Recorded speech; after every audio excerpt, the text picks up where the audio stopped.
राजा ने अपना मुकुट उतार के अपने सारथी को दे दिया है। अब वो सारथी ही राज को चलाएगा। अब चलाए चलाए ना चलाए ना चलाए। दीपेंद्र गोयल ने सीईओ का पद छोड़ दिया, यानी जो मालिक था, जो कि जिसका दिमाग था, जिसको जोमैटो को जोमैटो बनाने में, ब्लिंकिट को ब्लिंकिट बनाने में जिसने पूरा अपना 100% दिया, अब वो उससे साइडलाइन हो गया। उनका कहना यह है कि मैं अपना फाइनेंशियल एडवेंचर करना चाहता हूं, अब मैं कुछ और बनना चाहता हूं, और वो बनना चाहते हैं एलोन मस्क इंडिया का। तो उनको क्योंकि वहम हो गया है, क्योंकि एलोन मस्क सब कोई भी बन सकता है, जिसने भी थोड़ा बहुत अपना पैसा कमा लिया है वो अपना एलोन मस्क बन सकता है। लेकिन मैं उनकी याददाश्त के लिए बता दूं, मैं एटर्नल जो जोमैटो था पहले, उसका शेयर होल्डर हूं, और शेयर होल्डर होने के नाते ना मेरी आत्मा रो रही है ये जान के कि आप जो एक अच्छे कंपनी को सही तरीके से चला रहे थे, हमें कुछ उस शेयर में पैसा और फायदा मिल रहा था, अब आपने अपने इस एक्सपीरियंस या एक्सपेरिमेंट के चक्कर में हमको डाल दिया है एक क्वेश्चन मार्क के घेरे में। अब यही तो होने वाला है यार। ग्रोफर्स का आपने नाम सुना है? शायद हो सकता है आपने सुना हो सकता है आपने ना सुना हो नाम। अलविंदर ढींडसा हो सकता है कि बहुत अच्छे नेता हो, बहुत अच्छे तरीके से कंपनी को चलाते हो और बढ़िया तरीके से उन्होंने काम भी करके दिया हो, लेकिन भाई मेरे एक्सपीरियंस में एक बंदा जिसकी मेरे को पता है कि भाई जो कंपनी को खड़ा नहीं कर पाया, जिसने खूब पैसे डुबाए, खूब पैसा जलाया, सब कुछ इन्वेस्टर्स के पैसे को फूंक डाला, और उसके बावजूद भी वो कभी भी ग्रोफर्स को उस स्टेज पर लेकर नहीं आ पाया। जब मैंने शार्क टैंक में दीपेंद्र गोयल को पहली बार देखा था तो मेरी रिस्पेक्ट वहीं से पहली बार उनके पास चली गई थी, और मैं उसी वक्त से जोमैटो का शेयर होल्डर बन गया था। लेकिन मैंने जब अचानक जब उनकी 2 घंटे बाद उन्होंने एक पोस्ट की इंस्टाग्राम पे कि भाई ऐसे ऐसे बात है, अब अलविंदर ढींडसा जो है वो सीईओ होने वाले, मैं अपना एक्सपीरियंस करने निकल गया हूं। देखिए, माल्या के तरह इन्होंने जाकर पॉडकास्ट पे अपनी खूब सारी जो छीछा लेदर हो रही थी उसको ठीक करने की कोशिश तो की, और कर भी ली होगी, वो आप जानते होंगे, मुझे कमेंट करके बताइएगा। लेकिन यार इस तरीके से ये चीज कर देना, अचानक कर देना कोई शेयर होल्डर के साथ में सही चीज नहीं है, क्योंकि हम अपनी कंपनी में अपनी कंपनी को ऐसा देखते हैं, जब हम सोचते हैं कि यार हमारा एक नेतृत्व है, हमारा एक नेता है, वो अब लीड कर रहे हैं। कैसा हो कि अचानक से मोदी जी आज 8 बजे आए और आके बोल दे कि कल से ना XYZ ये संभालेंगे, मैं थोड़ा सा एडवेंचर करना चाहता हूं और मैं जा रहा हूं। अजीब माहौल खिंच जाएगा। आप समझ में आएगा यार ये कैसी दिन रात ये कैसी अजीब सी बातें हो गई हैं।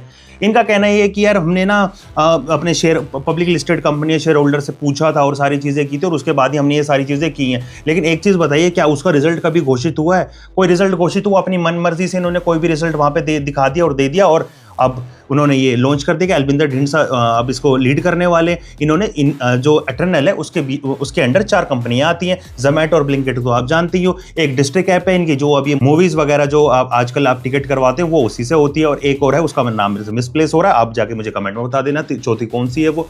अब मुझे आप ये सोचकर बताइए कि इस तरीके से अब कंपनी में जो घटना घट रही है उससे होगा क्या?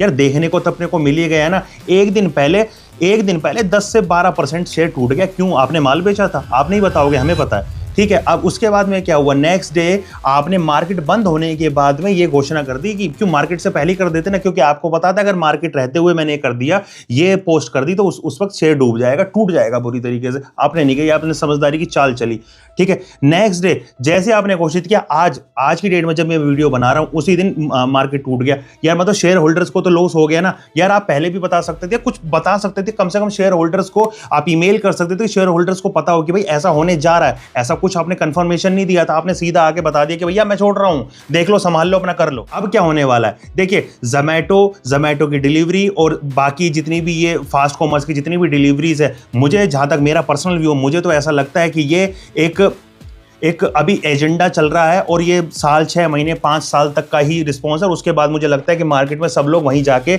अपना ऑर्डर देने लगेंगे, ऑर्डर करने लगेंगे। थोड़ी सी डिटेलिंग में और अंदर भी चलते हैं। देखिए, रेवेन्यू और प्रॉफिट ग्रोथ की बात करें तो इटर्नल ने इस वक्त 200% की ग्रोथ दिखाई है और 73% का प्रॉफिट लेके आया है, ठीक है। और इबिट्टा जो है वो इबिट्टा भी बहुत बढ़िया रहा है, और 2030 तक 40% की और ज्यादा ग्रोथ भी हम देख सकते हैं। लेकिन ये कौन दिखा रहा था? ये दिखा रहे थे हमें दीपेंद्र गोयल। अब वो तो रहे ही नहीं। अब वो सिर्फ एक शेयर होल्डर बन के बैठ गए हैं कि अगर कंपनी ने बढ़िया डिसेंट प्रॉफिट दिया तो उसमें से मलाई वो खा लेंगे, अदरवाइज में आपको सब कुछ पता है। कमेंट करके मुझे बता देना क्या होने वाला है। आने वाले टाइम में जो इन्होंने ब्लिंकिट चलाया हुआ है, 10 मिनट की डिलीवरी वहां पे बंद हो गई है। अब लोग लोगों में अब धीरे धीरे धीरे अब आधे घंटे, 1 घंटे, 2 घंटे की डिलीवरी होने लगेगी या उससे ज़्यादा की डिलीवरी होने लगेगी, तो आप मुझे बताइएगा कौन ऑर्डर करने चलेगा। अभी तो लोग कुछ भी ऑर्डर कर रहे थे, 10 मिनट में, 5 मिनट में परेशान कर रहे थे, अपना आ जा रहा था सामान, लेकिन अब क्या होगा आप मुझे बताना, ठीक है। और यही नहीं, अभी इनकी जो डिस्ट्रिक्ट ऐप है उसमें ये फिल्म जो टिकट बुक करवाते थे, वो सारी चीज़ें बुक करवाते थे, वो वहाँ से इन्होंने पेटीएम से खरीदा था। अब कितना चल रहा है कितना नहीं चल रहा है वो आपको पता होगा, आपके पास भी नोटिफिकेशन आती रहती है ना आए दिन, तो वो भी कोई बहुत अच्छा काम कर नहीं रहा है आज की डेट में। लेकिन आने वाले दिनों में देखना बुक माई शो इसका क्या करने वाला है वो आप ज़्यादा जानते हो। और अभी तक की ग्रोथ से ये दिख रहा था कि आने वाले टाइम में अगर दीपेंद्र गोयल रहते हैं तो 360 370 की साइड तक 30 से 35% की अपसाइड की ग्रोथ दिख रही थी। लेकिन अब क्या हो रहा है, अब कोई भी क्लियर व्यू हमारे पास है नहीं। अब वोलेटिलिटी रहने वाली है शेयर में, अब देखने को यही मिलेगा कि कब 10% गिर गया, कभी 20% गिर गया। मैं अपना पर्सनल व्यू देने चलूं तो अब इस वक्त इटरनल में रुकना शायद खतरनाक हो सकता है, क्योंकि जब महारथी ही छोड़ के चले गए हैं मैदान को, तो अब किस तरीके की क्या कहानियां होने वाली हैं वो आप जाने, आपका काम जाने, ठीक है। ये जो वीडियो थी ये सिर्फ इंफॉर्मेशन थी, मेरा एक शेयर होल्डर के नाते एक दुख दर्द था। आप अगर शेयर होल्डर तो आपका क्या कहना है इस वीडियो पे मुझे कमेंट में मुझे बताइएगा। और साथ में मुझे ये भी बताइएगा कि यार इस तरीके से किसी कंपनी के सीईओ को इस तरीके से छोड़ के चले जाना, क्या ये ठीक है? आप मुझे कमेंट करके बताइएगा। और वीडियो पसंद आई हो तो लाइक करना, और चैनल पसंद आया हो तो सब्सक्राइब करना। हम लाइव भी करते रहते हैं और उसमें ढेर सारी डिटेल में बातें करते हैं, होपफुली आपको क्या पता वो अच्छी भी लगे। कुछ लाइव्स हमने जो है अपलोड भी की हुई है, उनको जाकर देखना, बहुत अच्छी और डीप डेप्थ की जो है हमने उसके अंदर जानकारी दी है। 2-2 घंटे में बहुत डिस्कशन किया, बहुत अच्छी अच्छी बातें की हैं उसके अंदर। अगर सीरियस हो शेयर मार्केट को लेकर तो उसको देखना मत भूलना। Take care, bye bye.